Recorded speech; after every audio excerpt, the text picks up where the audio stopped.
اپنا ایک official account کے اوپر شیئر کیا ہے۔ تحریک انصاف یہ کہتی ہے کہ ملک پر مسلط عسکری ٹولے اور اسے لانے والوں کا ویژن پچھلے 3 سال میں پاکستان عالمی دہشت گردی انڈیکس میں 9ویں نمبر سے گر کر دوسرے نمبر پر آ گیا ہے۔ تحریک انصاف کے دور میں پاکستان 4 درجے بہتری کے ساتھ 9ویں نمبر پر چلا گیا تھا، یعنی پہلے جو ہے وہ 5ویں نمبر پہ تھا، پھر پاکستان تحریک انصاف کا دور آیا تو وہ 9ویں نمبر پر چلا گیا۔ لیکن جنرل عاصم منیر نے دہشت گردی کو قابو کرنے کی بجائے سارا زور تحریک انصاف کو قابو کرنے پر لگا دیا۔ اسی لیے تو عوام تنقید کرتی ہے کہ اپنی ڈیوٹی پر توجہ دیں اور سیاست میں مداخلت بند کریں۔ پاکستان کو امن دو کا ہیش ٹیگ بھی انہوں نے چلایا، پاکستان تحریک انصاف نے۔ تو ان کا یہ کلیم ہے کہ پاکستان دہشت گردی میں 5ویں نمبر پہ تھا جب عمران خان صاحب کو اقتدار ملا، پھر ان کے دور میں 4 درجے بہتری ہوئی اور پاکستان 9ویں نمبر پہ دہشت گردی کے حوالے سے خطرناک ملکوں میں چلا گیا، اور اب گزشتہ 3 سالوں میں پاکستان چلا گیا ہے دہشت گردی کے حوالے سے دنیا میں دوسرے نمبر پہ۔ اور جو پہلے نمبر کا ملک ہے اس کا تو ہمیں نام بھی نہیں پتا، ایک افریقی ملک ہے کوئی، لیکن پاکستان سے اس وقت افغانستان کی، لیبیا کی، شام کی، عراق کی، ایران کی، سب کی صورتحال بہتر ہے پاکستان کی نسبت۔ تو پاکستان میں دہشت گردی بہت زیادہ ہے، یہ پاکستان تحریک انصاف نے ایک آفیشیل سٹیٹمنٹ جاری کیا ہے۔ ناظرین، آج خواتین کا عالمی دن ہے، 8 مارچ ہے، اور آج کے دن جو ہے وہ خواتین موم بتی مافیا بھی نکلے گا، خواتین جو ہے وہ اپنے پروگرامز بھی کریں گی، حکومتیں بھی اپنے جاری کریں گی بیانات، مریم نواز کا بیان بھی آئے گا، آپ سارا کچھ دیکھیں گے۔ لیکن کچھ حقائق ہیں، آج کا دن جو ہے وہ سلام پیش کرنا چاہیے ان خواتین کو جو جمہوریت کے لیے اور اپنے حقوق کے لیے کھڑی رہیں۔ ان میں مہارنگ بلوچ صاحبہ جو ہے، ان کے ساتھ بلوچستان کی ہزاروں بیٹیاں انصاف کے لیے آج بھی دربدر ہیں۔ یاسمین راشد صاحبہ کی نشست کے اوپر قبضہ کیا ہوا ہے 3 مرتبہ وزیر اعظم رہنے والے نے، اور ڈکیتی ماری ہے ان کی سیٹ کے اوپر، اور انہیں صرف اپنی انا کی تسکین کے لیے اس وقت تک جیل میں رکھا ہوا ہے، تو ان کو سلام پیش کرنا چاہیے۔ ہزاروں ان خواتین کو جن کی چادر اور 4 دیواری کا تقدس پامال کیا گیا، کئی ایسے اراکین اسمبلی اور دیگر خواتین اور ان کی فیملی کی خواتین جنہیں اغوا کیا گیا، ہراساں کیا گیا، ٹارچر کیا گیا، خواتین پر بدترین تشدد کیا گیا، انہیں سڑکوں پر گھسیٹا گیا، انہیں جبر کا نشانہ بنایا گیا۔ قومی اسمبلی میں آج بھی خواتین کی 19 نشستیں، سینٹ میں خواتین کی 2 نشستیں، پنجاب اسمبلی میں خواتین کی 24 نشستیں، اور خیبر پختونخوا اسمبلی میں خواتین کی 17 نشستیں خالی ہیں۔ حالانکہ سپریم کورٹ آف پاکستان کا ایک حکم موجود ہے، لیکن اس حکم کو بھی رون دیا گیا صرف ایک سیاسی جماعت کو نیچا دکھانے کے لیے، اسٹیبلشمنٹ کی خواہش پر۔ اور یہ خواتین جو ہیں وہ خراج تحسین کی مستحق ہیں، جنہوں نے جمہوریت کے لیے آواز اٹھائی، جنہوں نے مارے کھائیں، جنہوں نے تکالیف برداشت کی، اور وہ لگاتار تکالیف برداشت کر رہی ہیں۔ عمران خان صاحب کی اہلیہ جو ہیں وہ ایک اپنے شوہر سے وفا کی قیمت چکا رہی ہیں، وہ کوئی سیاسی خاتون نہیں ہیں، لیکن وہ بھی خراج تحسین کی مستحق ہیں کہ انہوں نے ہاؤس اریسٹ کو چھوڑ کر جیل میں جا کر بند ہونا پسند کیا اور عدالت سے رجوع کر کے خود جیل پہنچیں۔ اسی طرح عمران خان کی بہنیں جو لگاتار ایک ایفرٹ کر رہی ہیں، جو ہمیشہ سے زور لگاتی رہی ہیں اور ابھی بھی زور لگا رہی ہیں اپنے بھائی کے لیے، اپنے ملک کے لیے، اپنے لوگوں کے لیے، وہ بھی خراج تحسین کے لائق ہیں۔ تو یہ خواتین کا ایک رول ہے پاکستان کی سیاست میں۔ اور دوسری طرف ایک خاتون ایسی ہیں جنہوں نے خواتین کا مذاق بنایا، جنہوں نے خاتون ہونے کا ناجائز فائدہ اٹھایا، اور جنہوں نے ظلم، بربریت اور فسطائیت کا بازار گرم کیا، جیسا کہ بنگلہ دیش میں حسینہ واجد نے کیا تھا۔ بہرحال یہ اپنی اپنی قسمت ہے اور اپنا اپنا ریکارڈ ہے، اور تاریخ میں کس کو کیا لکھا جائے گا یہ فیصلہ ہو رہا ہے۔ ایک اور ناظرین خبر ہے، اور خبر یہ ہے کہ انہوں نے اتنے سارے وزیر بنا دیے ہیں کہ ان کے پاس محکمے ہی ختم ہو گئے ہیں۔ یعنی میں آپ کو اس خبر کی تفصیلات دوں گا تو آپ حیران رہ جائیں گے، محکمے کم پڑ گئے ہیں اور وزیر زیادہ ہو گئے ہیں۔ یعنی شہباز شریف سرکار نے ایک ایک محکمے میں 2 3 وزیر جو ہیں وہ لگا دیے ہیں۔ وزارت داخلہ میں 3 وزیر لگا دیے ہیں، وزارت قانون اور انصاف میں، وزارت اوورسیز پاکستانیز میں، وزارت ریلوے میں، وفاقی وزیر تعلیم میں، وزارت تعلیم کے اندر، وزارت پبلک افیئرز کے اندر، اور اس کے علاوہ ہیلتھ سروسز کے اندر 2 وزیر لگا دیے ہیں۔ یعنی ایک ایک وزارت کے اندر 2 بندے بٹھا دیے ہیں، 3 بندے بٹھا دیے ہیں۔ وجہ کیا ہے کہ محکمے کم پڑ گئے ہیں، وزیر ان کے پاس زیادہ ہے۔ تو جب جوتوں میں دال بٹ رہی ہو نا، یا جب ایسے انڈی پڑی ہوئی ہو، وہ کہتے ہیں نا انا ونڈے ریڑیاں مڑ مڑ اپنے آنوں، تو یہ وہی چکر ہے۔ شریف خاندان کو لگتا ہے کہ شاید آخری دفعہ اقتدار ملا ہے، یا انہیں اس بات کا یقین ہے کہ آئندہ انہیں اقتدار نہیں ملنا، یا عوام نے انہیں منہ نہیں لگانا، تو وہ اپنے بندے پکے کر رہے ہیں، زیادہ سے زیادہ بندوں کو وزارتوں میں گھسا رہے ہیں، تاکہ کل کلاں کو یہ بندے انہیں چھوڑ کر نہ جائیں۔ جو وزیر بن جاتا ہے وہ تھوڑا دید لحاظ بھی بعض اوقات کرتا ہے، لیکن جب حالات بدلتے ہیں نا تو لوگ آنکھیں بھی بدل جاتے ہیں۔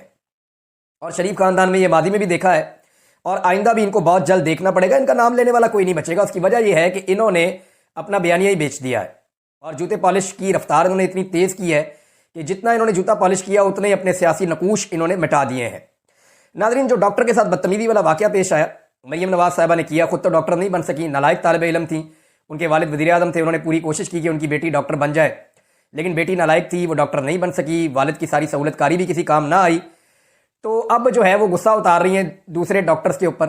فیصل واڈا صاحب نے یہ بتایا کہ ایکچولی یہاں پہ ہوا کیا تھا اسپتال میں، اور فیصل واڈا صاحب کو جو انفارمیشن آتی ہے وہ ان کے قبیلے سے آتی ہے، یعنی اسٹیبلشمنٹ سے آتی ہے۔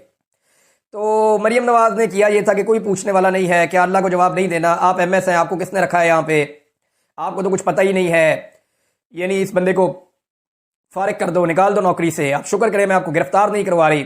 وہاں بڑی بدماشی کی مریم نواز صاحبہ نے، جس طرح کے الفاظ انہوں نے بولے، ڈاکٹرز اس کو بدماشی قرار دے رہے ہیں۔ اس کی وجہ یہ ہے کہ ڈاکٹرز کافی غصے میں ہیں، وہ یہ کہہ رہے ہیں ہم پڑھے لکھے لوگ ہیں، ہم ایکسپرٹ ہیں اپنی فیلڈ کے اندر، ہمیں جتنا بجٹ ملے گا اس کے اندر ہم کام کر سکتے ہیں، اپنی جیب سے تو ہم اسپتالوں کو نہیں چلا سکتے، لہذا ہمیں پیسہ دیا نہیں جاتا، بجٹ دیا نہیں جاتا، سہولیات دی نہیں جاتی، اور ہمارے اوپر آ کے ایک نالائق وزیر اعلیٰ جو خود وزیر اعلیٰ بھی نہیں ہے، جعلی فارم 47 کے اوپر وہ جیتی ہوئی ہے۔ تو ڈاکٹر کے سینٹیمنٹس یہ ہے مریم نواز کو لے کر اور ان کے اس ایکشن کو لے کر، انہوں نے ہیرو بننے کی کوشش کی کہ جناب جیسے میرا چچا کرتا تھا، چھاپا پڑ گیا، چھاپا مار دیا، اس کو ہٹا دو، لوگوں کو ڈرا دو، بیوروکریسی کو خوفزدہ کر دو، تو وہ کرنے کی کوشش کی ہے۔ اب فیصل واڈا نے بتایا کہ جی مریم نواز نے میو اسپتال کے جس ایم ایس کو نکالا وہ 3 ہفتے پہلے استعفیٰ دے چکا تھا، مگر اس کا استعفیٰ منظور نہیں کیا گیا۔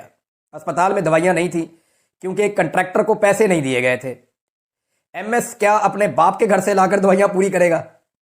مریم نواز کو پتہ ہی نہیں کہ اسپتال میں دوائیاں نہیں ہیں، لیکن آپٹکس کے لیے ایم ایس کو نکال دیا ہے۔ اچھا، اس میں اسپتال کے ذمہ بہت بڑی لائبلٹی بھی ہے، یعنی اسپتال نے کنٹریکٹرز کے پیسے دینے ہیں اور حکومت وہ پیسہ جاری نہیں کر رہی، بڑی مشکل سے تھوڑے سے پیسے حکومت نے آپ جاری کیے ہیں جب حکومت کے اوپر تنقید ہوئی ہے، لیکن حکومت پیسہ دے نہیں رہی۔ ایک اور خبر ہے ناظرین، اور یہ پاکستان پیپلز پارٹی کی 2 نمبری ہے۔ پاکستان پیپلز پارٹی نے ساری زندگی سندھ کے پانی کے اوپر اور دریاؤں کے اوپر جو ہے وہ سیاست کی ہے، اور ہمیشہ مخالفت کی ہے کہ پنجاب کے اندر کوئی نئی نہر نہ نکالی جائے، پنجاب کے اندر کوئی ڈیمز نہ بنائے جائیں، حتیٰ کہ واٹر ریزرو بھی نہ بنائے جائیں، اس سے جو ہے وہ سندھ کے ہاریوں کا پانی بند ہو جائے گا۔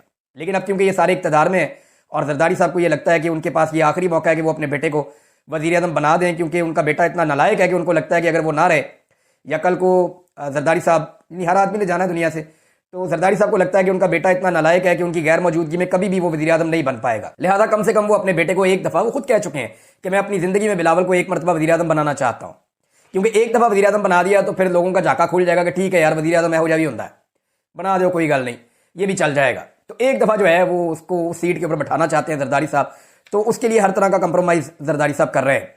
اب سندھ کے حصے کا پانی جو ہے وہ ریگستان میں پہنچایا جا رہا ہے اور نئی نہریں نکالی جا رہی ہیں، یہ شکوہ ہر طرف سے آ رہا ہے۔ پاکستان تحریک انصاف حیرت انگیز طور پہ سندھ کے عوام کے لیے اور کسانوں کے لیے آواز اٹھا رہی ہے، جبکہ پیپلز پارٹی جو ہے وہ خاموش ہے۔ عمر ایوب صاحب نے اسٹیٹمنٹ دیا کہ زرداری اور بلاول بھٹو سندھ کے عوام کے ساتھ دھوکہ کرنے جا رہے ہیں، یہ لوگ سندھ کا پانی بیچنے جا رہے ہیں۔ پیکا ایکٹ پر بلاول مگرمچھ کے آنسور ہو رہا ہے، یہ خود اس میں ملوث تھا۔ شہباز شریف ہر وقت بوٹ پالش کے چکر میں ہوتا ہے۔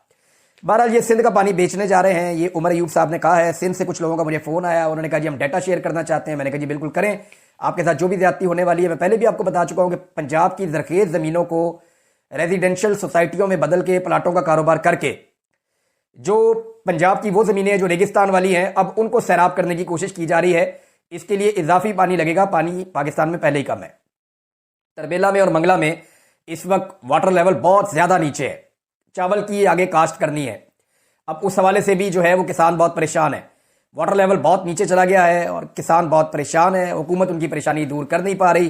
ناظرین ایک چیز میں جاتے جاتے اور کرنا چاہتا ہوں اور یہ ضروری ہے، انجینئر محمد علی مرزا صاحب نے ایک ویڈیو کی، میں نے اب وہ سوالات دیکھے، میرے پاس ٹائم ہی نہیں تھا تو میں نے وہ اب دیکھیں، انہوں نے کچھ سوالات پوچھے کہ ان کے جواب جناب دے دیں، تو میں انجینئر صاحب کو کچھ چیزیں بڑی کلیئر کر دوں۔ ایک تو کچھ سوالات انہوں نے جو پوچھے وہ پاکستان تحریک انصاف سے ان کو پوچھنے چاہیے اور تحریک انصاف ہی ان کو جواب دے گی، جیسا کہ تحریک انصاف کے شہریار افریدی صاحب نے کہا تھا کہ آرمی چیف قوم کا باپ ہوتا ہے، تو مجھے تو اس بات سے کبھی بھی کوئی اتفاق نہیں تھا، یہ تو بات ہی غلط ہے، کوئی کسی کا باپ نہیں ہوتا، اپنا ہی باپ ہوتا ہے۔ تو لیکن شہریار افریدی صاحب نے تھوڑے دن پہلے اس اسٹیٹمنٹ کو نیگیٹ کیا ہے، بلکہ انہوں نے بڑا سخت ایک بیان دیا اور انہوں نے کھل کر کہا کہ جی ایسا کیسے ہو سکتا ہے کہ انڈیا کے آرمی چیف کو نہیں جانتے آپ، باقی آرمی چیف کو آپ نہیں جانتے، پاکستان کے آرمی چیف کو ہر چیز کے اندر مداخلت ہوتی ہے، ہر محکمے کے اندر، ہر جگہ کے اندر۔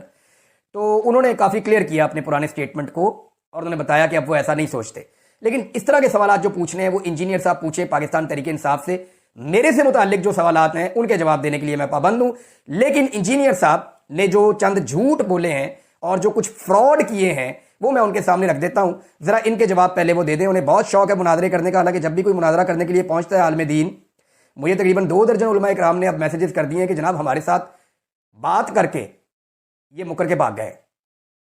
یعنی علماء کرام مجھے یہ بتا رہے ہیں کہ جناب ہمارے ساتھ رابطے ہوئے ہیں، ہم نے ان کو سوالات بھجوائے، ان کے ساتھ بات چیت کی ہے، ہماری خط و کتابت ہوئی ہے، آپس میں بات چیت ہوئی ہے، اور یہ ہمیشہ بھاگ جاتے ہیں مناظرے سے.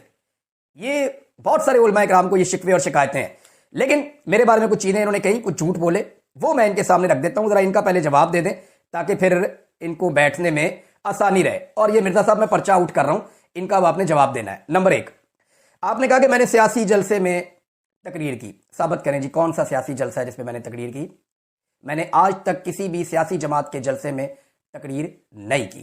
ہاں کچھ صحافی ہیں انہوں نے کی ہے، فضل الرحمان صاحب کے جلسے میں، تحریک لبیک کے جلسے میں، نون لیگ کے جلسے میں، تحریک انصاف کے جلسوں میں، طاہر القادری کے جلسوں میں صحافیوں نے تقاریر کی ہیں. لیکن میں نے آج تک کسی سیاسی جماعت کے جلسے میں تقریر نہیں کی ہے. یہ آپ ثابت کریں کہ کہاں کی ہے. نمبر 2، آپ نے الزام لگایا کہ فیض حمید کے ساتھ مل کر میں نے بندے اغوا کروائے ہیں. میں نے اپنی پوری زندگی میں فیض حمید سے نہ کبھی ملاقات کی، نہ کبھی اسے ٹیلی فون پہ بات کی، نہ کبھی میں اس کو ملا 1 منٹ کے لیے بھی، 2 منٹ کے لیے بھی، کوئی 1-2 جملوں کا تبادلہ بھی نہیں ہوا. میں اس بندے کو جانتا ہی نہیں ہوں. ہاں یہ پتا تھا یہ DGISI ہے پاکستان کا، لیکن میری اس کے ساتھ کبھی کوئی انٹریکشن نہیں ہوئی. تو ایک تو میں فیض حمید سے کب ملا یہ آپ ثابت کریں اور بتائیں. نمبر 2، آپ یہ بتائیں کہ فیض حمید کے ساتھ مل کر میں نے کون سے بندے اغوا کروائے، ان کے ذرا نام بھی آپ شیئر کر دیں.